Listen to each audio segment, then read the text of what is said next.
from the All Indiana Podcast Network. It's time for real conversation about the real issues that affect our communities. Poverty, education, equality, and more. This is Real Talk. Real Talk with Reverend Charles Harrison.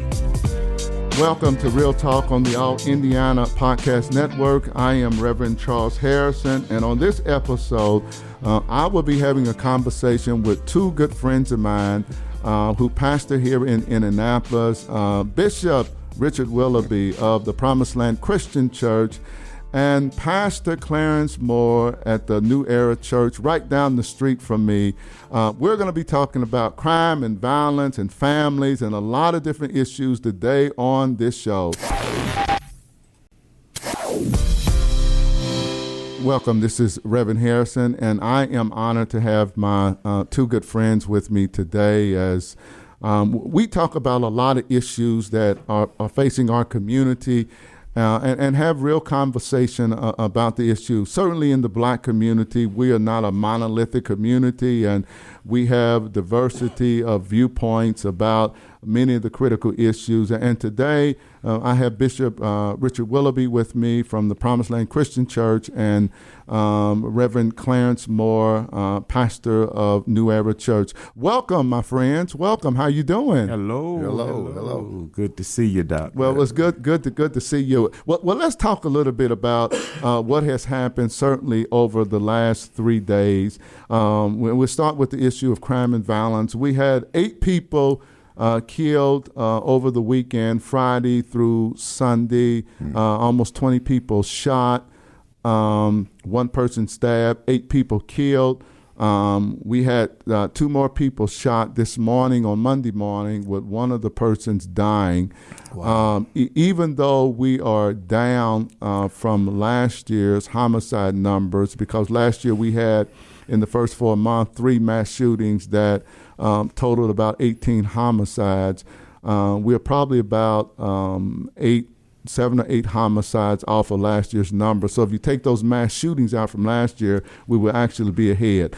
Let's talk about what's driving this violence. And it seems like we've been dealing with it for the last 50 years, and it doesn't seem to be getting any better nationally. And certainly we have seen a surge in violence over the last almost 8 years here in Indianapolis. So Bishop Willoughby, what's going on in your mind that is causing this rise in violence in Indianapolis? And we're seeing numbers that this city has never seen before. I think that it's become too politicized, because on the way over here, I was thinking about some things that we done almost 17 years ago that were reducing crime and violence, because we found out that the data proved that it's only a small percentage of the people in the city that were creating the crimes. And I think they called it IVRP or something like that. And it was working and crime was going down. But then when you change mayors, they thought they had to come up with a new ideal or something. But so we got to find out a way of putting in stone those things and policies that actually work to reduce crime and stop politicizing it, because this is something that affects the whole community. It don't make no difference whether you put an R or a D in front of your name. Crime is crime, right. and it needs to be resolved. And we thought we had something in place. Well, it was working. We know that it was working because we saw the numbers going down. And we would have probably had the lowest homicide rate probably across the country. And now we're moving up toward the biggest. I think it's because of politics. Okay. Pastor Moore, you hear a lot, people really talk about the root causes of the violence, and we keep talking about it year after year that's really driving it. Have we done an effective job of really addressing those root causes if those is what's driving the violence in our cities? Yeah, that's a great question, because we begin to see that this scourge, this devastation is, as Bishop Willoughby said, it is a national problem. Mm-hmm.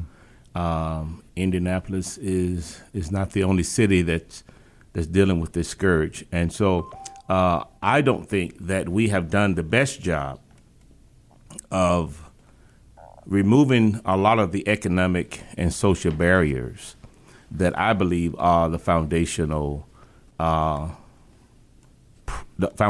reasons that we have so much violence.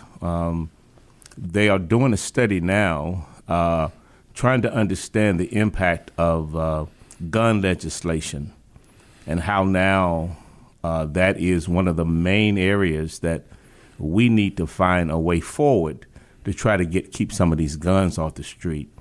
But you can, if you remove the guns, the anger, the lack of male presence to help steer these young men in the right direction is still very, very prevalent. So many years, Pastor Harrison, of putting black men in prison, the war on drugs, removing a lot of the economic stability out of the inner cities, have just left a big devastation on our families. And so I think about 70% of the homes in African-American communities are ran by single women? Yeah, I think that number now is 74% of black children are born in the single-parent households. And in 1964,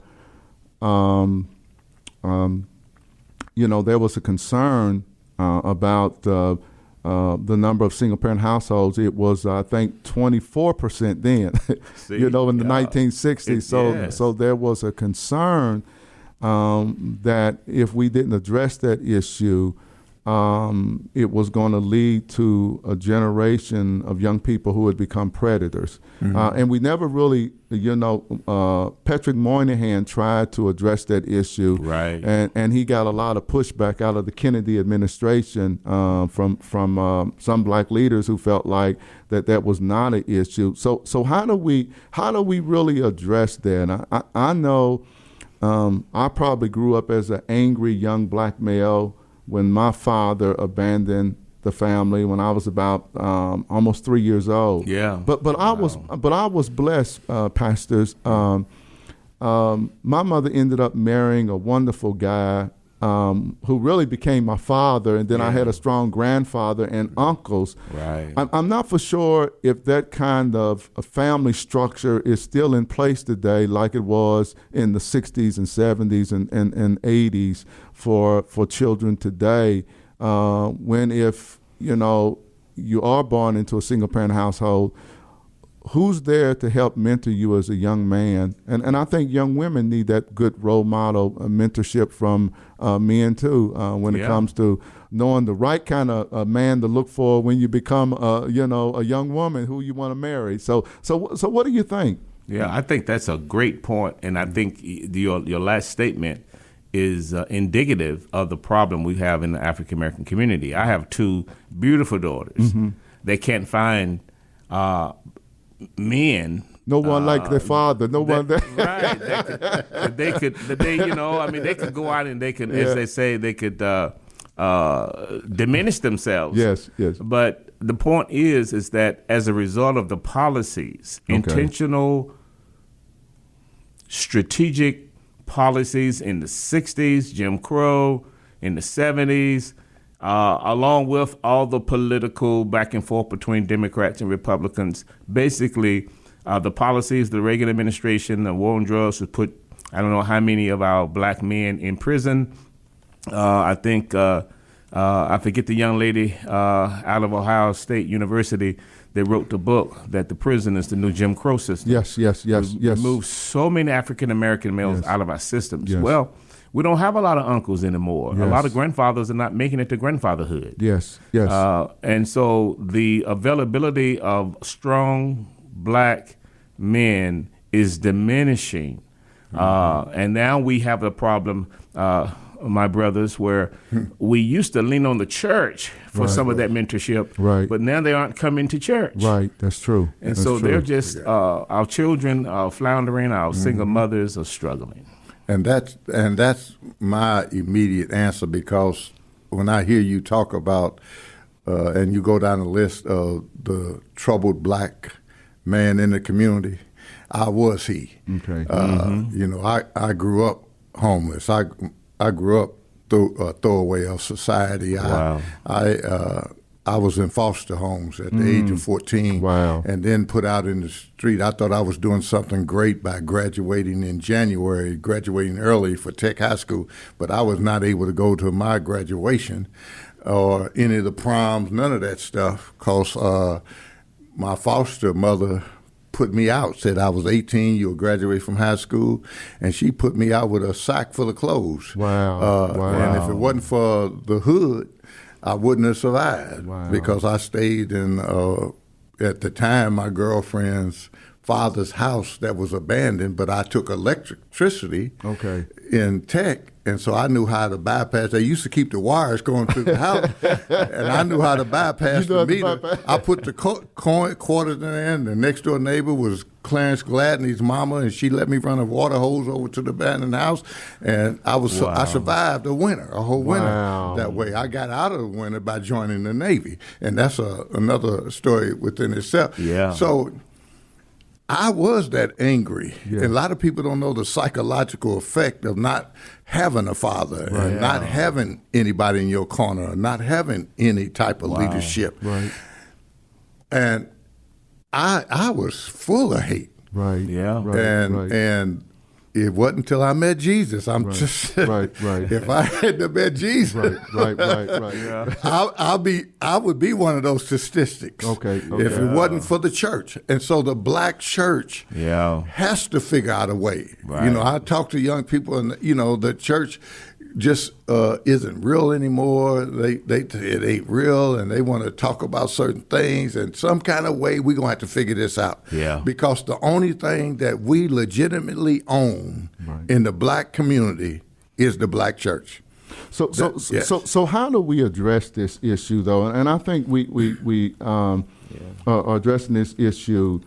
Because certainly I've been pastoring a long time, and the makeup of the church looks different now. Yes. You know, where it used to be father and mother and children coming to church, now it's mother and children. I was just remarking yesterday, there was a lot of mothers and children, and there's a lot of frustration with the women, you know, because, Pastor Mark, I think you hit on it. When you talk about the number of young men of color in prison, plus now the number that we're losing every year to homicides. Yes. You know, I think I read something, it said from in the last 20 years, we are missing 1.5 million black men who have either been in prison or who have been killed in the streets of America. Yeah. So how do we recover from that as Black America? And we still see this trend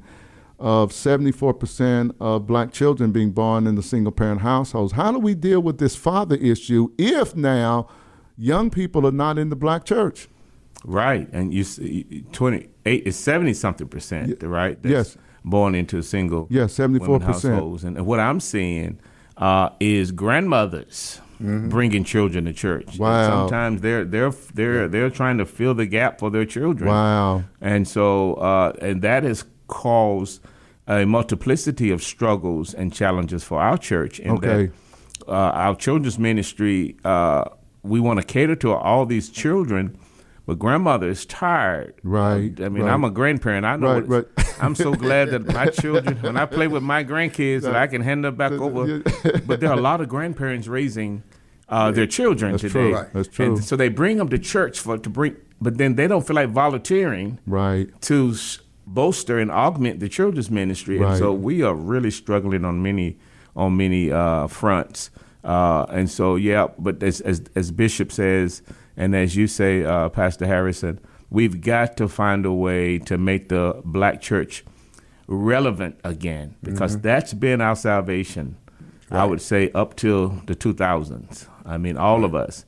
The civil rights movement started in the black church. Absolutely. Colleges started in the black church. That's Everything started in the black church. Everything. And we can't lose that. We can't lose it. And I think that and so now we have these mega, and I love my white brothers, but they are attracting now black families who could be part of the African American church and helping strengthen and that's another whole subject for your podcast. Well, it is, and we can get into that. But one of the things that certainly we're seeing, what impact is the culture today having on really the black church and young people not seeing the black church as a viable option? You hear a lot of times, well, the church is judgmental. Right. The church is trying to confine me, bound me, with all that stuff they're teaching in the Bible.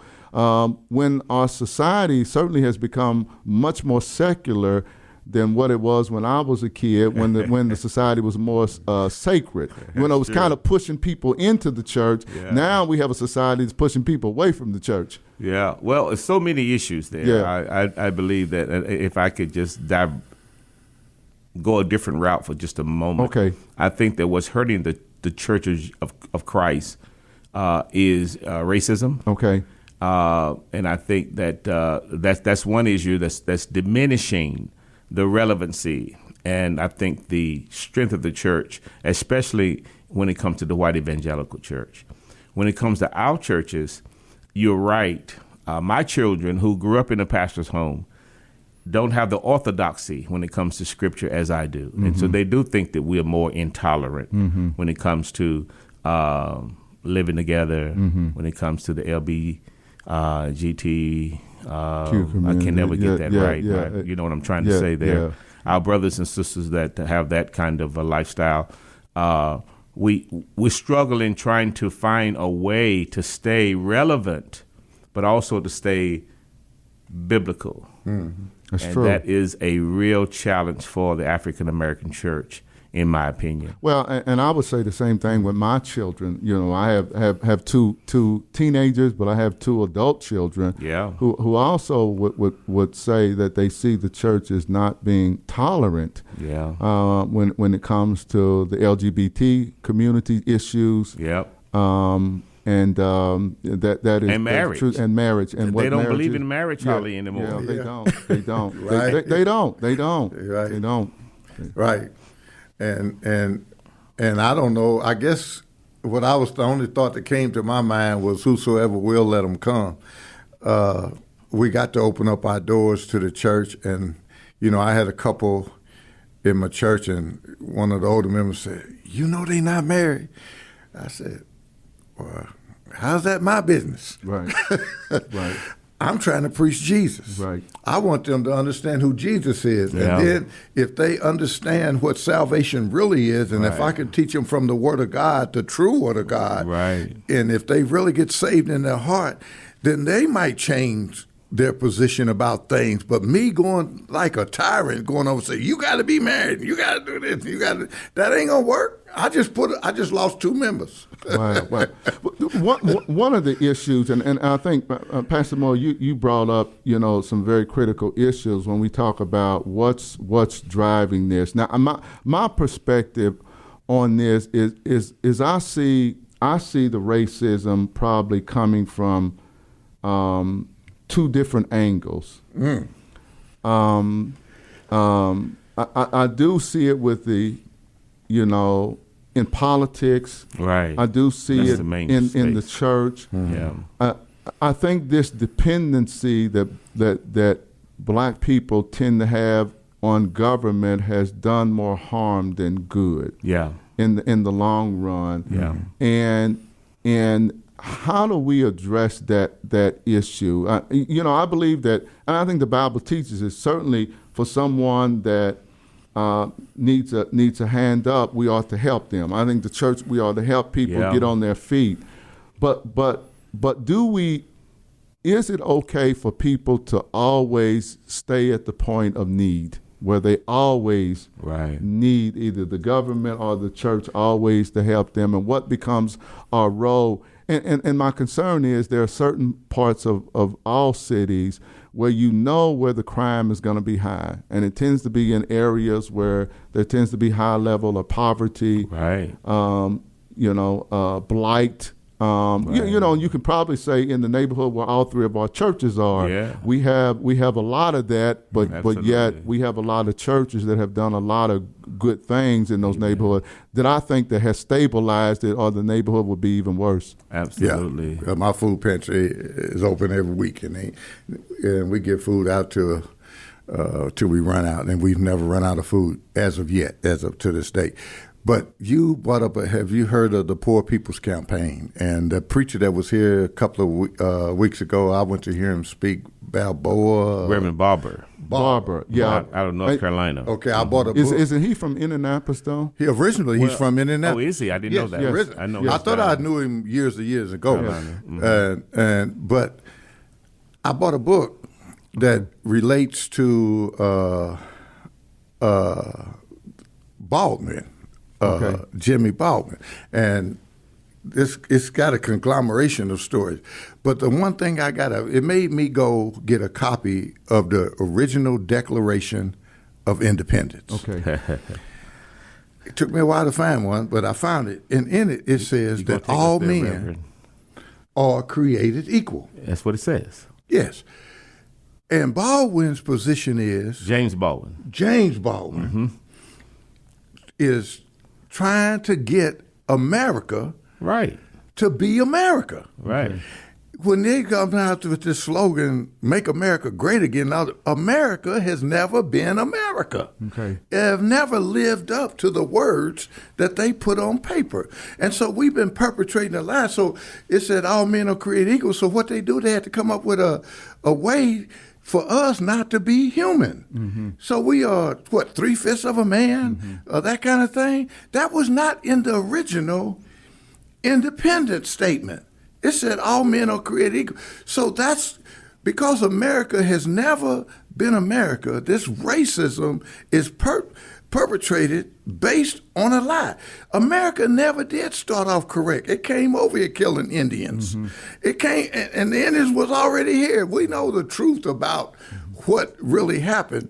So let America become America for real, and all of these problems somehow disappear. Well, can I go ahead. Go your ahead. point, Yes, sir. Pastor Harrison, and Bishop is alluding to it, the systemic issue that we are facing. So when you make the statement about, we always, to some extent, we have gotten used to handouts, so we've gotten used to waiting on the government to deliver us. There are many instances in our history where we had black thriving communities that were self-sufficient and that were self-sufficient. Right. And what happened? What happened in all those cities? Yes. People of different pigmentation did not like the fact that those communities were thriving, self-sufficient, and they came and destroyed them. Right. In many places, whether it be Oklahoma, whether it be Wilmington, North Carolina, whether it be down in Florida.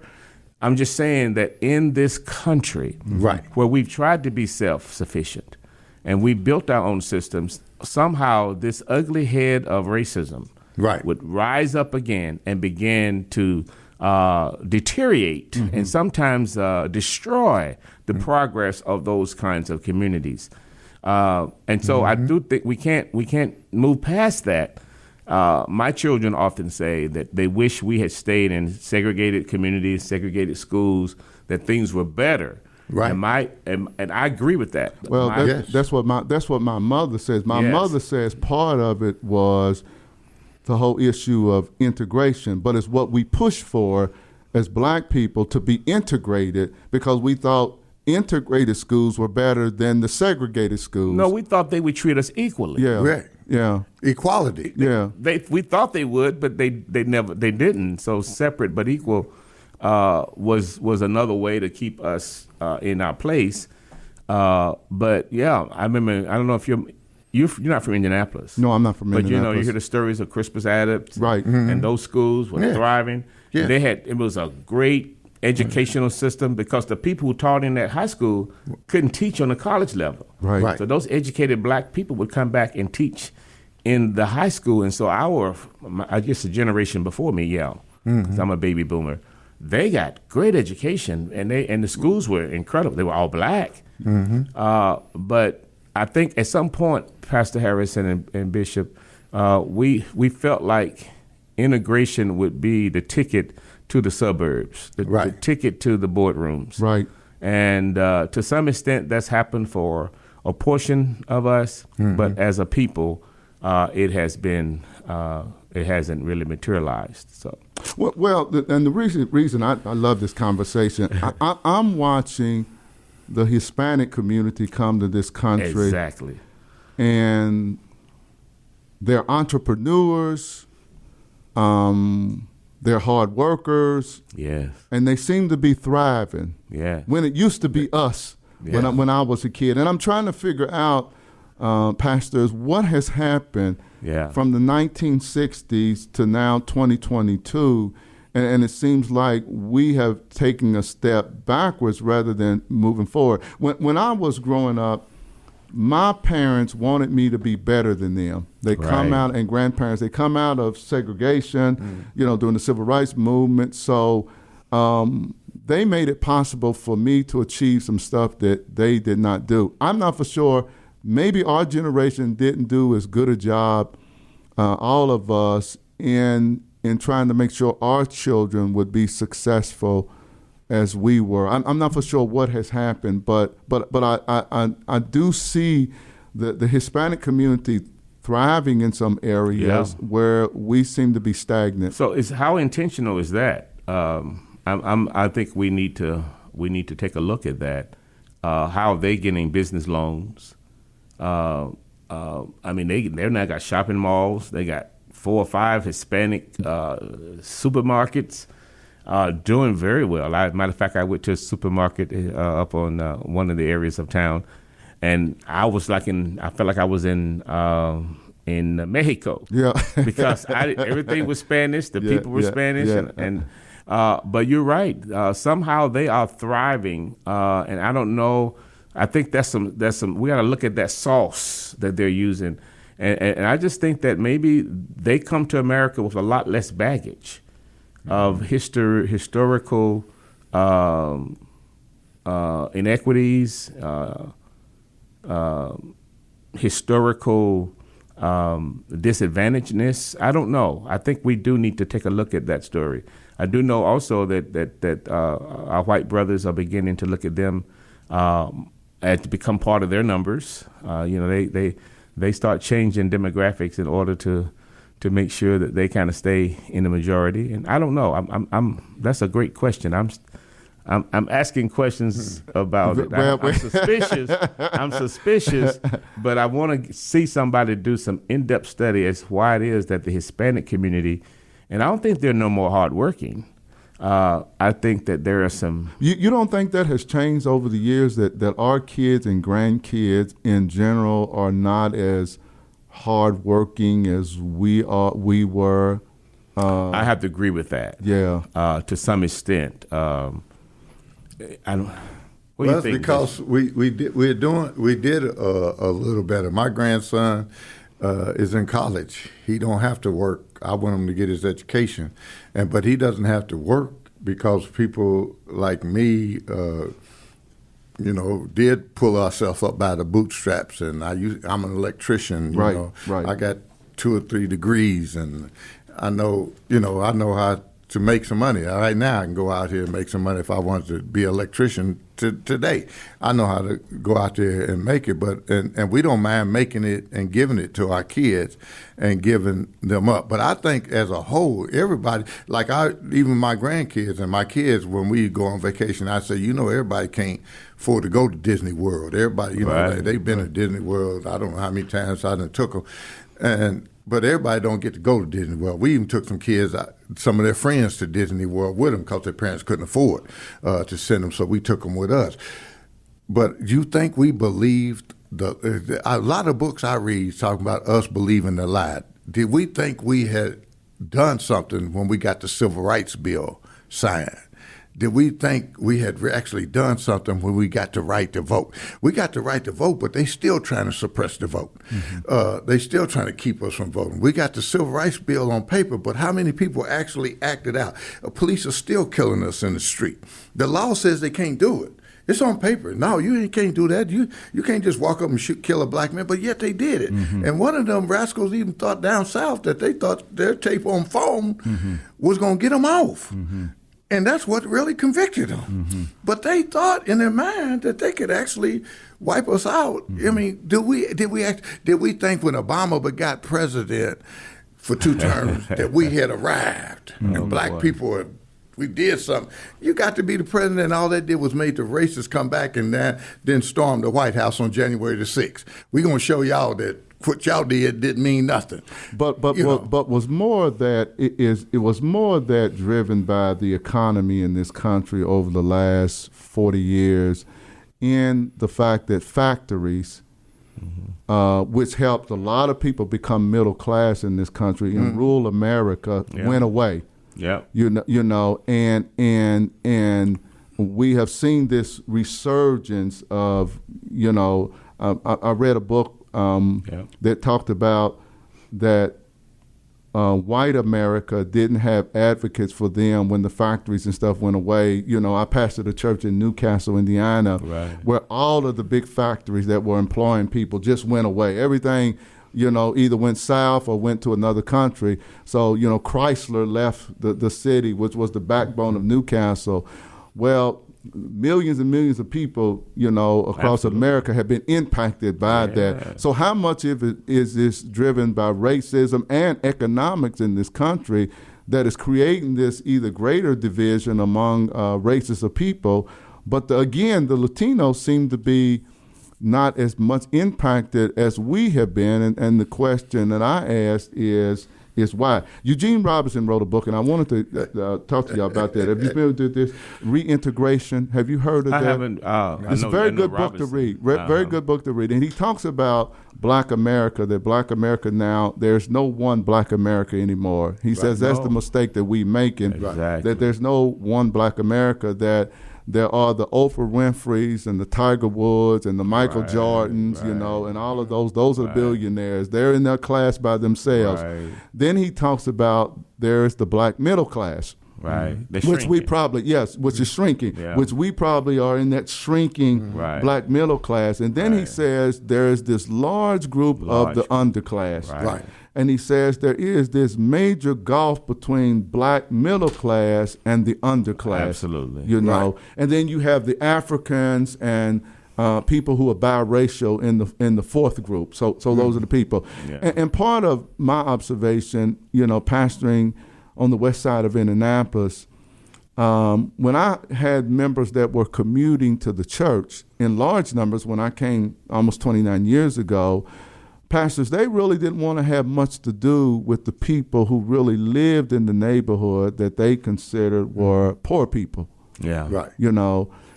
How much of that is still real today? And were black people leaving neighborhoods like Unwa to go into the suburbs because they wanted to get away? And how much more could we have done as middle class Black Americans to help address the issues that the masses seem to be dealing with? And that's a question that I struggle with, as a pastor and as a black middle class. Absolutely. 95% of my congregation drive in and drive out. Still that high? It's still very high in my church. Wow. Yet, they do expect me as pastor and my staff to develop ministries, as Pastor Willoughby alluded to, whether it be food pantries or benevolence help, or whether it be adopting a school in the community. They still expect us to do those things.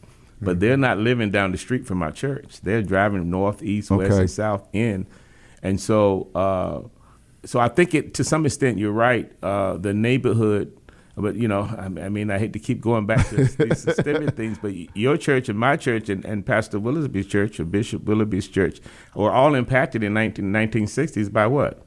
By the highway. By the highway. Right behind your church. Yes, right behind my church. Right around by my church. Right. We lost a vast amount of middle-class blacks. That's right. That ended up having to move. And most of them moved to chasing what they thought would be equality. Yes, right. That's true. And it wasn't. It was a fake, into your space, to your comment, Bishop, it was a promissory note that if you go to school, get your education, you would have an equal chance at the American pie.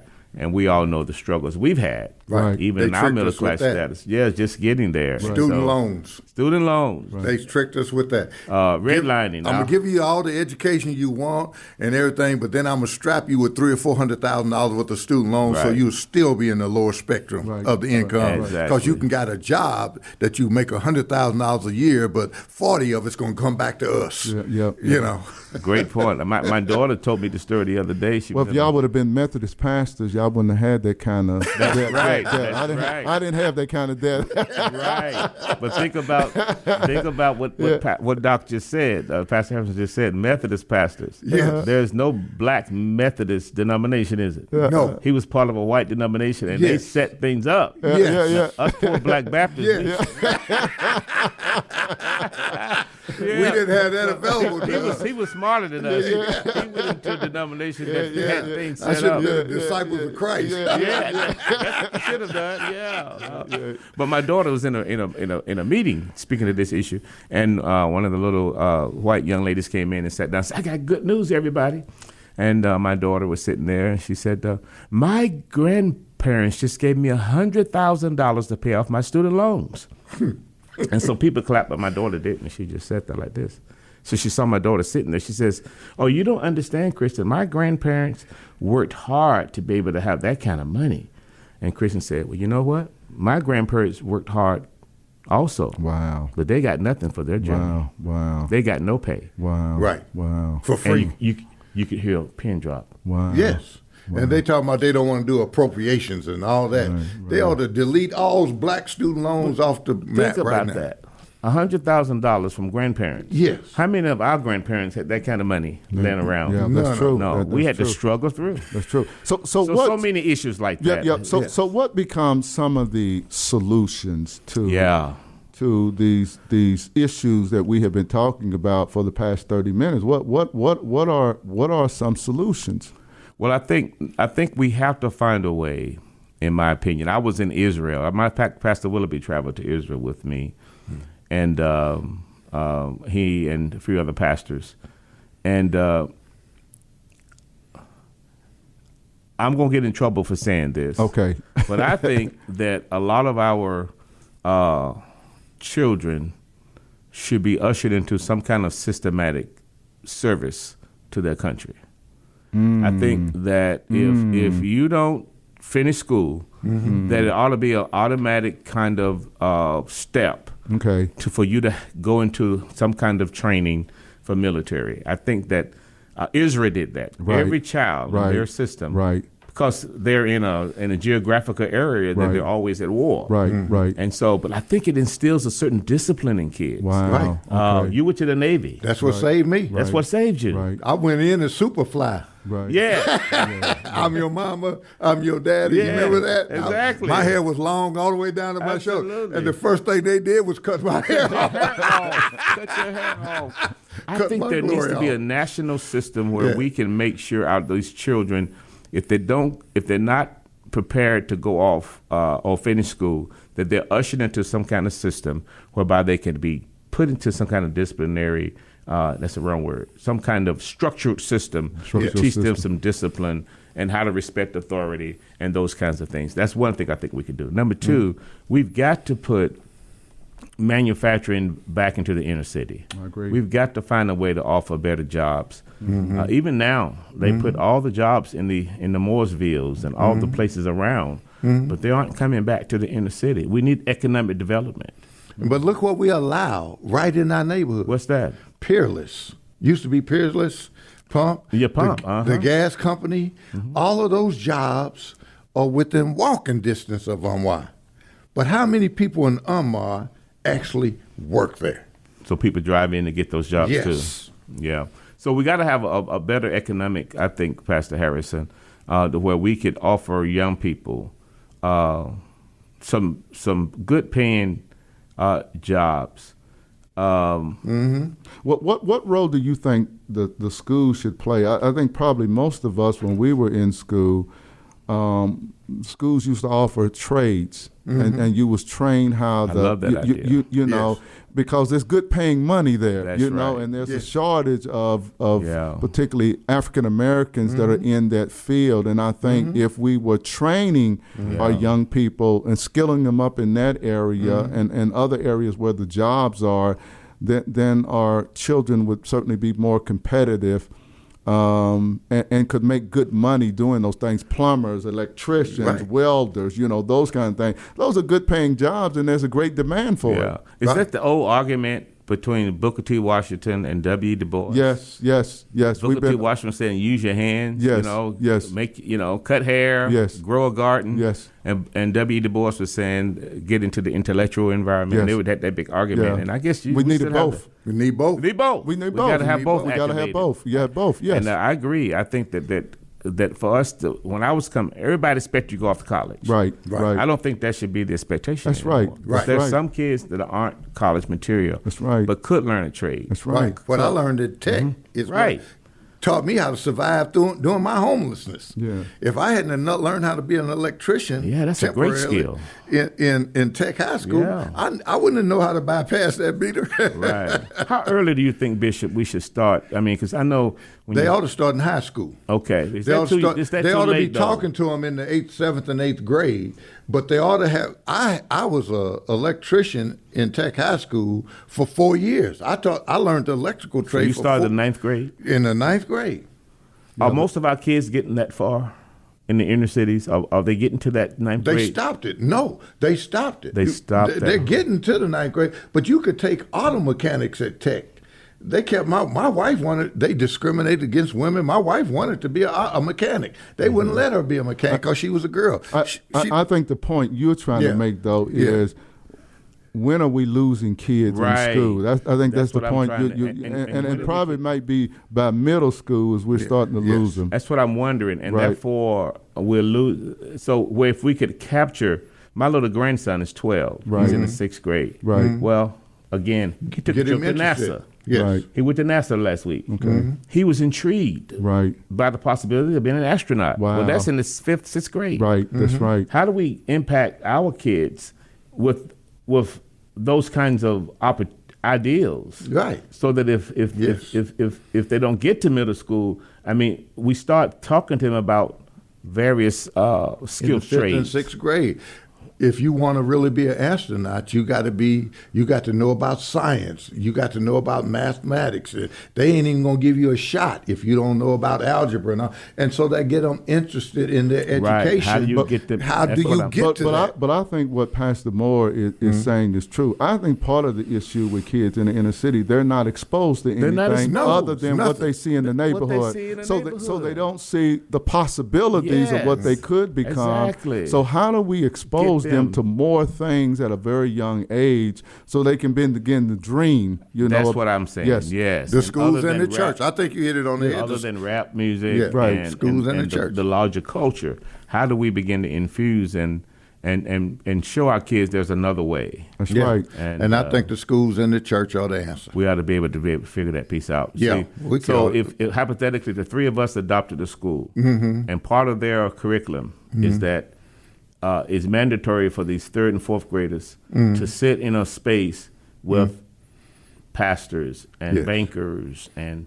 Yeah. and plumbers and Right. people and say this is what you can learn to do and Right. make money. That's right. Put it in their heads early. Right. That's Might right. be That's one right. way we can begin to kind of save a generation of kids. We've Let's lost do it at probably- the same level that they build prisons on. There They you- say they build prisons based on the 3rd grade. Right, that's Reading. true. That's It's- right. It's based Yeah. on reading. It's based 3rd on grade reading. reading education. Yeah. So let's go start at the 3rd grade, teaching them about being wealthy, teaching them about being banking, teach them about being the CEO. You can be the president, Obama, even though Obama might be the last black president, but you can be the president. You can be a plumber. Or- You or can be a plumber, a barber. electrician. Yeah, I was all an those electrician. things. I tell my family all the time, Yes. look at, I took care of my whole family Yes. with one job. Right. Yes.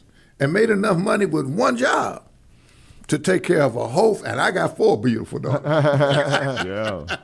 That's amazing, Bishop. Well, this certainly has been a great conversation. I could talk to you brothers all day. We can talk about these issues all day, but we're certainly going to have you back as we continue other conversations, because we just touched the surface of what's really going on, really in our community. But special thanks again to Pastor Moore and Bishop Willoughby for joining me today. I am Reverend Charles Harrison, and this has been Real Talk. Join me next time as I bring more real talk about the real issues that affect our community in Indianapolis and across the country. And next week, I will have a pastor out of Brooklyn, New York, who will be joining me, Reverend Gil Monross, who will be joining us next week. He is now the new faith-based coordinator for the mayor of New York City, and certainly he is also the head of the God Squad, a group similar to Indy 10 Point in Indianapolis, and we're going to be talking about the crime and violence across the country and the dynamic things that clergy are doing in New York City to address many of the social ills that city faces. So this is Reverend Harrison with Real Talk. Hope you had a blessed day today and you enjoyed this conversation. And join us again next week and be blessed.